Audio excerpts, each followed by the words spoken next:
আমি আজি ৰাইজৰ দলে তিনিটা দাবী উত্থাপন কৰিছোঁ। ৰাজ্যপালৰ ভাষণত আমি যিটো প্ৰতিবাদ কৰিছিলোঁ তাত তিনিটা দাবী উত্থাপন কৰিছোঁ। BTR চুক্তি 2020 চনত হোৱা BTR চুক্তি একেবাৰে কাৰ্যকৰীকৰণ কৰা নাই। গতিকে BTR চুক্তি সম্পূৰ্ণৰূপে কাৰ্যকৰী কৰিব লাগে, এইটো হ'ল আমাৰ দাবী। BTR চুক্তি সম্পূৰ্ণৰূপে কাৰ্যকৰীকৰণ কৰিব লাগে আৰু সকলো NDFB কেডাৰক জেলৰ পৰা মুক্তি দিব লাগে। আলোচনা হৈছে, চুক্তি হৈ গ'ল, কিছুমানক জেলৰ পৰা মুক্তি দিলে, কিছুমানক দিয়া নাই। সকলো NDFB কেডাৰক জেলৰ পৰা মুক্তি দিব লাগে।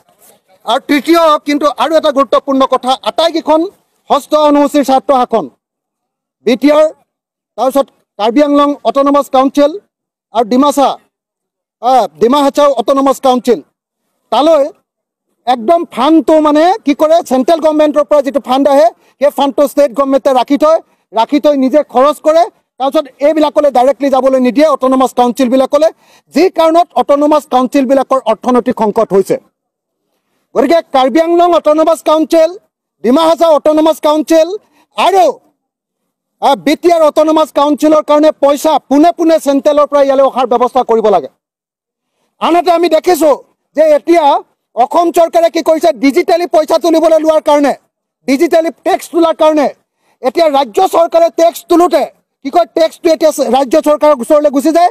আগতে ডাইৰেক্টলি অট'নমাছ কাউন্সিলে টেক্স তুলিব পাৰিছিলে, এতিয়া ৰাজ্য চৰকাৰৰ ওচৰলৈ গুচি যায় আৰু ৰাজ্য চৰকাৰে 1 বছৰ 2 বছৰলৈকে এই যিবিলাক টেক্স উঠে সেই টেক্সবিলাক, যেনেকৈ ট্ৰেন্সপৰ্ট টেক্স, যেনেকৈ ফৰেষ্ট টেক্স, এই ৰেভিনিউবিলাকৰ পইচাটো এই অট'নমাছ কাউন্সিলবিলাকক নিদিয়ে। গতিকে অট'নমাছ কাউন্সিলবিলাকক সম্পূৰ্ণৰূপে স্বতন্ত্ৰ ব্যৱস্থা কৰি দিবৰ কাৰণে দাবী আজি মই ৰাজ্যপালৰ ভাষণৰ মাজতে এই দাবী উত্থাপন কৰিছোঁ। এই তিনিটা মূল দাবী।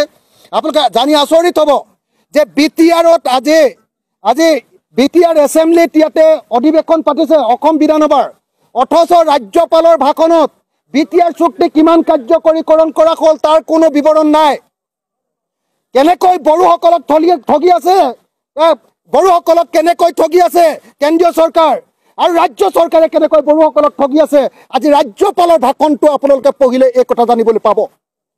গতিকে বড়োসকলে যাতে আগতে আকৌ আন্দোলন কৰিবলগীয়া নহয়, অনতি বিলম্বে BTADৰ যিখন চুক্তি 2020 চনৰ যিখন চুক্তি মেমৰেণ্ডাম অফ ছেটেলমেণ্ট, এইখন ইমিডিয়েটলি 100% কাৰ্যকৰীকৰণ কৰিবৰ কাৰণে আৰু কাৰ্বি আংলঙৰ যিবিলাক কাম আছিলে সেই কাৰ্বি আংলঙৰ কামবিলাকো সম্পূৰ্ণৰূপে কাৰ্যকৰী কৰিবৰ কাৰণে আৰু ডিমা হাছাওৰ যিবিলাক চুক্তি আছিলে সেই ডিমা হাছাওৰ চুক্তিবিলাকো কাৰ্যকৰীকৰণ কৰিবৰ কাৰণে দাবী উত্থাপন কৰিছোঁ। আৰু ৰাজ্যপালৰ ভাষণে আমাৰ ষষ্ঠ অনুসূচীৰ জনজাতিসকলৰ প্ৰতি আজি কোনো ধৰণৰ বক্তব্য দাঙি ধৰিব নোৱাৰা কথাটোৱে বড়োসকলক যে কেৱল এখন অধিৱেশন পাতি দেখুৱাই কেৱল অকল যে পইচাৰহে অপচয় কৰিছে আৰু বড়োসকলৰ চকু কেৱল ঢাকিবলৈ কেৱল চেষ্টা কৰিছে, বড়োসকলৰ আৰ্থ সামাজিক উন্নয়নৰ কাৰণে যে কোনো কাম কৰা নাই, এইটো স্পষ্ট প্ৰতিফলিত হৈছে।